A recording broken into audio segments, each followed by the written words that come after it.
जनता अगर इतनी ही समझदार होती तो ये गुंडे जो राज कर रहे हैं, गुंडे राज नहीं करते हैं, उखाड़ कर कब से जमीन में दफन करते हैं। जब अंतर्राष्ट्रीय स्तर के हमारे देश के खिलाड़ी जिन्होंने देश का गौरव बढ़ाया, मान बढ़ाया, सम्मान बढ़ाया, उनको एफआईआर कराने के लिए धरने पर बैठना पड़े 2-2 बार, और तब भी एफआईआर ना हो, एफआईआर सुप्रीम कोर्ट के हस्तक्षेप के बाद हो, तो आप कल्पना कीजिए कि देश में उन लोगों की कि जिनका कोई नहीं है, जिनकी कोई सुनने वाला नहीं है, जो गरीब हैं, शोषित पीड़ित लोग हैं, जिनको जाति के नाम पर, धर्म के नाम पर, जिनके मतलब बाहुबली जो जिनके साथ गुंडागर्दी करते हैं, उनकी क्या हालत होगी।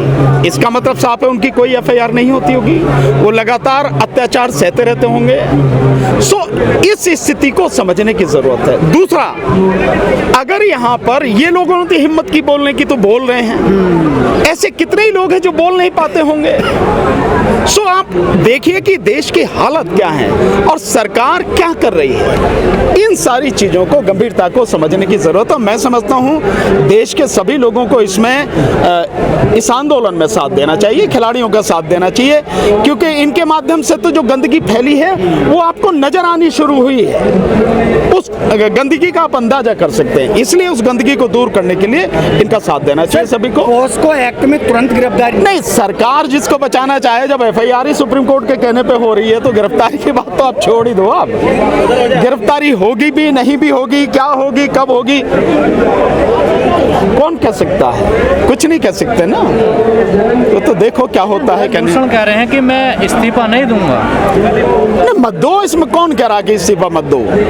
मांग तो यही हो रही है ना एफआईआर के बाद। केवल एफआईआर की इस्तीफे की बात नहीं है। बात यह है कि एक अपराध हुआ है, उस अपराध की जो है एफआईआर हुई है, उसके तहत जो भी कुछ सही स्टेप उठाने हैं, जो फेयर इन्वेस्टिगेशन होनी है वो हो, और वो कदम उठाए जाने चाहिए।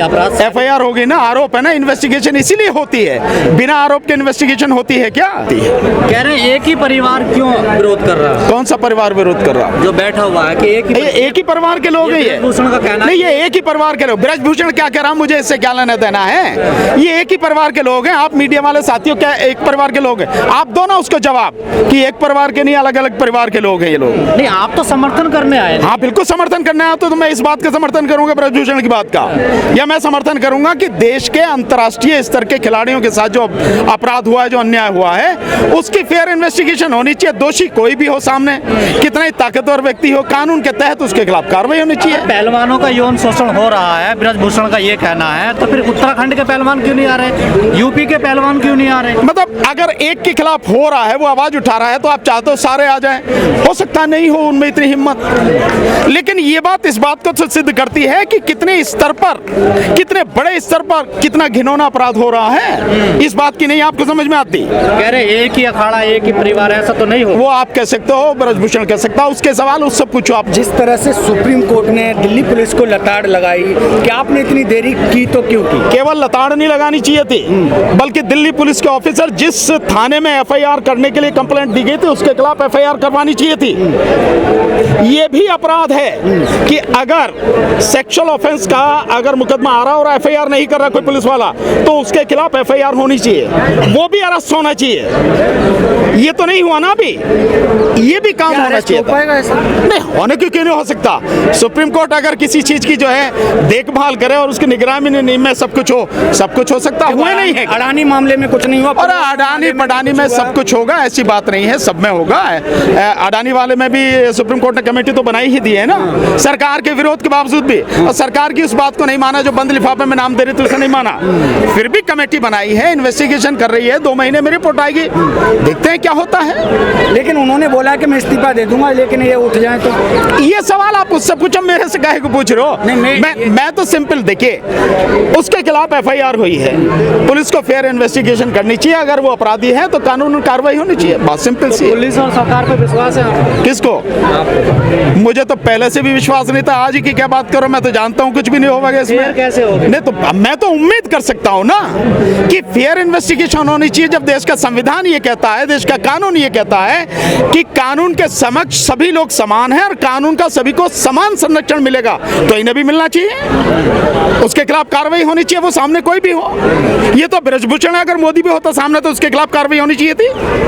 ये इसकी क्या बात है? लगते ना सरकार उनकी है, कोर्ट पे भी आरोप ये आरोप लगते हैं, सरकार है नहीं उनकी, वही फिर आरोप क्या लगते हैं यार? जो सच है उसे आरोप बता रहे हो यार। सरकार उनकी है कि नहीं है? सरकार ने उनको बचाया नहीं बचाया, कारण उसके कुछ भी रहे हो, सरकार बचा रही है ना, तभी तक एफआईआर नहीं हुई अब तक। फेयर कैसे होगी? नहीं, उम्मीद कर सकते हैं कि भाई किसी का जमीर जाग जाए, इन्वेस्टिगेटिंग ऑफिसर जो है, और वो फेयर इन्वेस्टिगेशन कर ले, यही उम्मीद तो कर सकते हैं। आरोप लगा कि जबरदस्ती साइन करवा ली हमसे रिपोर्ट पर। अगर उनके आरोप ये लगाए हैं तो इस आरोप की भी जांच होनी चाहिए। ये तो और भी मतलब गंभीर मसला है कि आप जबरदस्ती साइन करवा रहे हैं, तो ये सारी सबकी जांच होनी चाहिए। सवाल है, बार एसोसिएशन है, इनको समर्थन नहीं होना चाहिए भाई। अगर अन्याय हो रहा है और अन्याय सरकार की तरफ से हो रहा है और सुप्रीम कोर्ट को हस्तक्षेप करके एफआईआर करानी पड़ रही है, तो जो लीगल फ्रेटर्निटी के जो लोग हैं, जो कानून के जानने वाले लोग हैं, वकील हैं, अगर वो समर्थन करते हैं तो इससे बढ़िया कौन सी बात है? करना चाहिए उनको। भाई संविधान के विरोध में एक काम अगर कोई कर रही है सरकार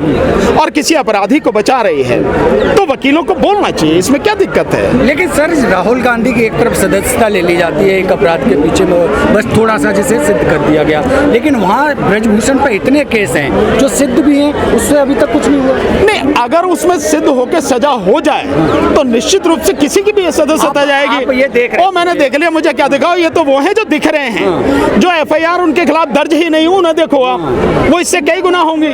भाई जिन लोगों ने करा पाई एफआईआर उनकी है, जो डरते हैं, जिनकी हिम्मत नहीं है। जब अंतर्राष्ट्रीय खिलाड़ियों की एफआईआर जो सुप्रीम कोर्ट के हस्तक्षेप की बात हो रही है, तो जिन लोगों का कोई नहीं है उनकी एफआईआर कहां हुई होगी भाई? वो तो डर के मारे बोले भी नहीं होंगे। फिर लॉ एंड ऑर्डर की बात काहे का लॉ एंड ऑर्डर है? लॉ एंड ऑर्डर तो गया, खत्म हो गया कब का। काहे का लॉ एंड ऑर्डर है? साहब अब वो जनता का सहारा ले रहे हैं। कौन? ब्रजभूषण। भाई जनता आखिरी शक्ति है इस देश में। सबसे ज्यादा ताकतवर अगर कोई है तो वो जनता ही है, उसके बाद संविधान है। तो जनता का अगर समर्थन ये लोग ले रहे हैं, इसमें बुरा क्या है? अगर इनके खिलाफ अन्याय हुआ है और ये जनता के सामने बात रख रहे हैं, इसमें बुरा क्या है? जब सुप्रीम कोर्ट के सामने, जब सुप्रीम कोर्ट के जजेस अपनी समस्या को लेकर जनता के सामने आते हैं, अगर ये खिलाड़ी यहाँ आ गए तो क्या दिक्कत? नहीं, ब्रजभूषण भी अब जनता का सहारा ले रहा है। बढ़िया बात है, लो भाई। सर, जब ये कॉमनवेल्थ में गोल्ड लेके आते हैं, मेडल लेके आते हैं, तो प्रधानमंत्री अपना फोटो तो खिंचवा लेते, लेकिन जब इनके साथ जब ये आरोप लगाते हैं तो उस पर पीछे हट जाते हैं। ऐसा है, वो नौटंकी करता है देश का प्रधानमंत्री, इसलिए वो नौटंकी करके फोटो खिंचवाता है। भाई वो लिया है मेडल जीत के, यहाँ उसकी जो है ना हालत खस्ता हो जाएगी। यहाँ सवाल पूछेंगे, प्रधानमंत्री की हिम्मत नहीं है कि एक सवाल का जवाब दे सके, यहाँ उसकी थुतू होगी, इसलिए नहीं आ रहा है, इसलिए नहीं इनको सपोर्ट कर रहा। ये बात सीधे सीधे कहो ना। फोटो के साथ अक्सर कर देखा जाए, जवानों के साथ खिंचवाना, खिलाड़ियों के साथ, तमाम चीजें सामने आई हैं। बदलाव कैसे होगा? नहीं, बदलाव होगा, देश की जनता करेगी बदलाव, और बदलाव होगा इन सबको, ये जितने भी अपराधी सारे बैठे हैं, इंक्लूडिंग देश का प्रधानमंत्री जो सबसे बड़ा बेईमान और भ्रष्ट है, इन सबको 2024 के चुनाव में उखाड़ के फेंको, तब बदलाव आएगा, अन्यथा कुछ नहीं होने वाला। आप ईवीएम पे लगाते तो फिर बदलाव कहाँ से? ईवीएम तो है ही है ना। तो पहले ईवीएम को उखाड़ो ना, हम तो कह रहे हैं सब लोग मिलके ईवीएम को पहले उखाड़ो, फिर सरकार को उखाड़ो। जिसके साथ आपने देखा कि सतपाल मलिक ने पुलवामा पर जिस तरह से आरोप लगाए, वो वाला मुद्दा दबता जा रहा है, लेकिन उस पर सरकार को जवाब नहीं। अगर आप मीडिया के साथ ही चाहोगे तो देश में कोई मुद्दा दबेगा नहीं। आप उठाओ उसको लगातार, आप उस पर पूछो सवाल लोगों से, उस मुद्दे को लगातार आप जिंदा रखो। पर आपका क्या है कि आज ये मुद्दा है तो आप उसके पीछे भाग लेते हो, कल दूसरा आ गया तो आप उसके पीछे भाग लेते हो।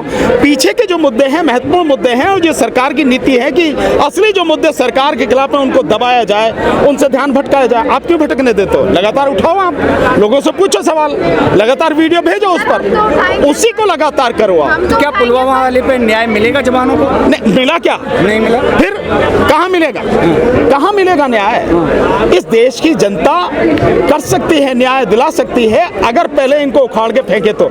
जब तक ये सत्ता में बैठे हैं तब तक किसी को न्याय नहीं मिलेगा। इनको सत्ता से उखाड़ने के बाद फिर इनको पकड़ के कानून के तहत इनके खिलाफ कार्रवाई करो, तब मिलेगा न्याय। लेकिन वकील साहब, एक सवाल और खड़ा हो रहा, जब आप लोग सड़कों पर आंदोलन कर रहे थे किसानों के साथ, तब यही पहलवान मोदी जी के साथ हैं। जब किसानों के साथ? ये सवाल उनसे पूछो यार। मैं तो सिंपली ये कह रहा हूँ कि अन्याय जिसके खिलाफ भी होता है, लोगों को उनके साथ में खड़ा होना चाहिए। अब जब इसकी बात कर रहे हो आप, मैं इसको उदाहरण बताता हूँ आपका। जब सीए एनआरसी का आंदोलन हुआ तो सीए एनआरसी के आंदोलन को ये कहा गया कि मुसलमानों का आंदोलन है, जबकि वो पूरे देश का आंदोलन था, पूरे देश की जनता का आंदोलन था। मैं कल जलंधर में था, वकीलों की एक मीटिंग थी। मैंने वकीलों की इस मीटिंग में ये पूछा कि देश का गृह मंत्री सीए एनआरसी के आंदोलन के दौरान एक मीडिया वाले को इंटरव्यू दिया और उसमें ये कहा कि जो अपने माता पिता का जन्म का प्रमाण पत्र ला के देगा वही इस देश का नागरिक होगा। वीडियो भी आप सबने देखी है, आज भी रिकॉर्ड में है। तो मैंने वकीलों से पूछा, तुम तो वकील हो, ये बताओ तुम अपने माता पिता के जन्म का प्रमाण पत्र ला के दे सकते हो? 200 के लगभग वकील थे, एक का भी हाथ नहीं उठा। लेकिन उसमें साथ किसी ने नहीं दिया सीए एनआरसी के आंदोलन में। तो इस देश में इतने जितने भी लोग हैं जो अपने माता का जन्म का प्रमाण पत्र लाकर नहीं दे सकते, सरकार के हिसाब से उस देश के नागरिक नहीं है। और ये संख्या 110 करोड़ से 120 करोड़ के बीच में है। इसका मतलब 110 और 120 करोड़ के बीच में लोग इस देश के नागरिक नहीं हैं। तब भी क्योंकि मुस्लिम समाज की लड़कियां, बेटियां, माताएं, बहनें आंदोलन कर रही थी, तो मुस्लिम आंदोलन का ठप्पा लगा के साथ नहीं दिया। अब और हमें भी ये कहते थे मुसलमान समर्थक है। उसके बाद में आ गया किसान आंदोलन। हम जैसे ईमानदारी से सीए एनआरसी के आंदोलन में लड़े, ऐसी किसान आंदोलन में 13 महीने कंधे से कंधा मिला के लड़े। तब लोग कहते थे यार आदमी बढ़िया है, सबकी बात कर रहा, किसानों की बात कर रहा। जनता अगर इतनी ही समझदार होती तो ये गुंडे जो राज कर रहे हैं, गुंडे राज नहीं करते, इन्हें उखाड़ कर कब से जमीन में दफन कर। भाई मैं पहले ही कह रहा हूँ, तो सीए एनआरसी का आया, फिर किसानों का आया, अब ये पहलवान यहाँ लड़ रहे हैं, जो वो है अपने बेरोजगार वो लड़ते हैं। तो जगह जगह अलग अलग जवान अलग लड़ रहे। अब देखा आपने यहाँ 15-20 दिन तक यही धरना देके गए। जब तक ये सारे के सारे ये समझेंगे नहीं कि ये समस्या हम सबकी है, इकट्ठे होकर आंदोलन नहीं करेंगे, लड़ेंगे नहीं, तब तक आप इस सरकार का कुछ नहीं बिगाड़ पाएंगे। विपक्ष तो कमजोर है ना, तो क्योंकि वो आवाज ही नहीं उठाना चाहिए। तो विपक्ष से पूछो ना जाके, भैया क्यों कमजोर हो? तो विपक्ष में ना, मैं तो मजबूत हूँ यार, मैं कहाँ कमजोर? भाई मैं तो मजबूत हूँ, मैं तो लगातार आवाज उठा रहा हूँ, लगातार लड़ रहा हूँ। जो होगा कमजोर होगा, मैं तो मजबूत हूँ भाई। आप तो खुश होंगे, आपके यूपी में गुंडे मिट्टी में मिलाए जा रहे हैं। भाई तुम खुश होगे, मैं तो नहीं हूँ। मैं कह रहा हूँ तमाम गुंडों को मिट्टी में मिला दो, लेकिन कानूनी प्रक्रिया से, कानूनी प्रक्रिया से जो भी करना हो, कानून जो कहता हो उसके तहत से काम करो। बात सिंपल सी है।